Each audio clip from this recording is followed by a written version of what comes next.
Hey, welcome everyone. In this video, I'm going to teach you how to factory reset a PlayStation 4 and a PlayStation 4 Pro. The steps are the exact same thing for both consoles. There's nothing really different. So for the rest of this video, I'm just going to simply say PS4 to reference both consoles. I myself am using a PS4 Pro. So this is under the assumption that maybe you want to sell the console, give it away to someone, whatever your reason is.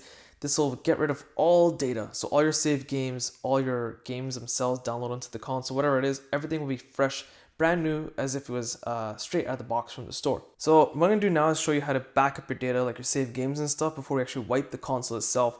There's two ways to do this. One is using an external drive connected to the console, which I don't recommend. I'll explain why.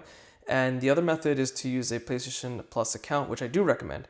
The reason I recommend the latter is because it uses cloud storage. It's just much more seamless to, save your data and restore it to another console. But it also backs up stuff like trophies and accomplishments on the PlayStation account, whereas backing it up on an external drive does not back up your trophies and other accomplishments. So we'll start with the external drive method. So what we're going to do is basically go to the main system settings menu, application save data management, and then save data in system storage. And here you can choose copy to USB storage device, and that's it. You're pretty much good to go. The cloud method, you'll still navigate to the same settings, and then go to application save data management where I previously showed you. I'm still here, and then select auto upload,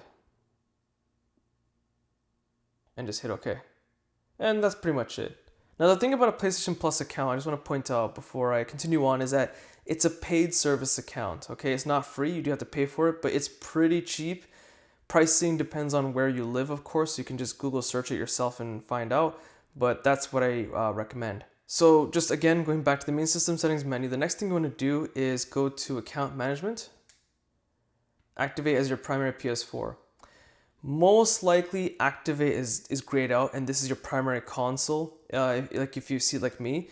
So what we want to do is select and carry on with deactivate. And you're gonna get this warning prompt. This is basically, the most important step, especially if you're handing this console off to someone else or you're gonna try to sell it. This will disassociate your profile and all your settings from the PlayStation 4. So this is probably the most important step aside from backing up your data. So on this screen, you're gonna simply hit yes. Now, it'll ask you to repair your controller because it's gonna do like a soft reboot. One of the things that you might notice in an off chance is if your system settings menu, we'll go back to it, looks like this. If you went to this screen and deactivate was already grayed out, that means your PlayStation 4 is not activated as your primary PS4, as it says at the bottom. Although I have read some horror stories on the internet where some people didn't follow this process correctly, assuming it was deactivated when it wasn't. So when they sold the PS4, the next person was kind of like, in a pickle. So if you did not have the ability to deactivate it, what I suggest you do is activate it, then go back and deactivate it again. I know it sounds redundant, but it's just playing it safe that you don't have the next person run into any issues. Okay, so at this point, you should have backed up your data one way or another, whether it's external drive or PlayStation Plus account, and you deactivated the PlayStation 4 from your account itself by ensuring that deactivated was done. Now we're gonna factory reset it, okay? So from the main system settings menu, you're gonna go all the way to the bottom to initialization. You're gonna see three options here. You're going to ignore reset default settings. Now, that's not really a full wipe. It just kind of puts things to the original preset settings, if you will. What we wanna do is a secure full wipe to ensure that no data is retrievable on the console. So you're gonna do initialize PS4. There's a quick format and a full. My recommendation is if you're gonna give this away to someone else or sell it or something, is do full. Make this a very secure, 100% troubleshooting free method for the next person. You don't want the next person to have any issues. You don't want any chance of data not being wiped for whatever reason, so click full.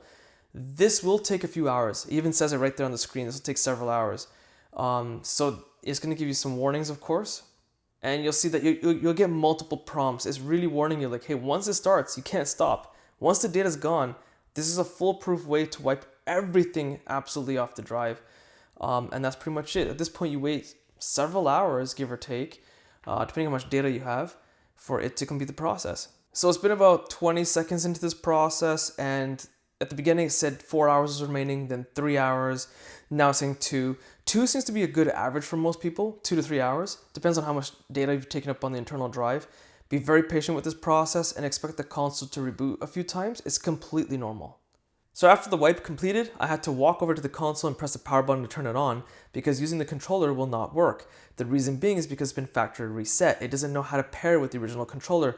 And as you can see, the instructions on the screen are basically saying in order to pair it back up, you got to go through the original steps of connecting the controller with a USB cable. And that's pretty much it. You're good to go to maybe resell it, give it to someone else, or whatever you want to do. And that's pretty much a wrap. So if you found this video useful, be sure to check out my social links in the video description. Hit the like button, it does help. Subscribe, and thanks for watching.